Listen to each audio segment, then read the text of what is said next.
চেষ্টা করে যাও, একদিনে তো আর কোনো কিছু হয় না, একদিনে তো আর সফলতা আসে না, কিন্তু একটা দিন ঠিকই আসবে। সো হাই এভরিওয়ান, আবারও স্বাগত আমার একটা নতুন ব্লগে। আপনারা সবাই কেমন আছেন? আমিও ভালোই আছি, কিন্তু পুরোপুরি ভালো বলতে পারছি না, কারণ আমার শরীরটা একটু খারাপ। এখন ঘড়ির কাঁটাতে বাজে প্রায় 5:30টার মতো। তো আমি ঘুম থেকে তো উঠে পড়েছি, উঠে পড়ে বাড়ির বাসি কাজ সারা শুরু করে দিয়েছি। তোমাদের সাথে একটা কথা শেয়ার করি, আমিও মাঝে মাঝে ভিডিও আপলোড করতাম, আবার মাঝে মাঝে বন্ধ করে দিতাম, কারণ আমি ভাবতাম কে কী বলবে, আশেপাশের সবাই তো এই জিনিসটাকে ভালোভাবে নেয় না, তো কে কী বলবে সেই সব ভেবে আর করতাম না। কিন্তু পরে ভেবে দেখলাম কে কী বললো কে কী বললো না, তাতে তো আমার কোনো যায় আসে না। তো আমার পরিবার আমার পাশে আছে, কে কী বললো কে কী বললো না সেটা নিয়ে ভাবাটাই আমারই ভুল ছিল। তো যাই হোক, আবারও শুরু করলাম।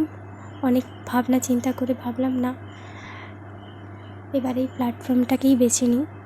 তো এবার থেকে আমি প্রত্যেক দিনই ভিডিও আপলোড দেব। তোমরা আমার পাশে থেকো, তোমরা আমার পাশে থাকলে আমি আরও এগিয়ে যেতে পারবো, আরও ভালো ভালো কন্টেন্ট ক্রিয়েট করতে পারবো। তো তোমরা আমার পাশে থেকো। আমি জানি সফলতা একদিনে আসে না, কিন্তু চেষ্টা করলে একদিন ঠিকই আসবে, যেদিন আমিও সফল হতে পারবো। সেই আশায় আমি এই জার্নিটা শুরু করেছি। তোমরা আমার পাশে থেকো। কথা বলতে বলতে আমার বাড়িঘর তো ঝাড়ু দেওয়া হয়ে গেল।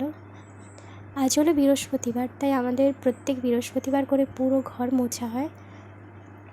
প্রত্যেক দিন মোছা হয় না পুরো ঘর, কিন্তু বৃহস্পতিবার করে এলেই পুরো ঘর মোছা হয়, তো সেটাই করে নিচ্ছি। শরীরটা যেহেতু খারাপ, দুদিন তো কোনো কাজই করতে পারছিলাম না, মা সব করে নিয়েছিল। আজকে একটু ভালো লাগছে, তাই বললাম আমিই করি, যেইভাবে সেই কাজ। ঘর মোছা তো হয়ে গেল, এবারে পুজোর কাজটা সেরে নেব। আপনারা আমার ভিডিওতে লাইক করবেন আর আমার চ্যানেলটাকে সাবস্ক্রাইব করে দেবেন, আমার পাশে থাকবেন।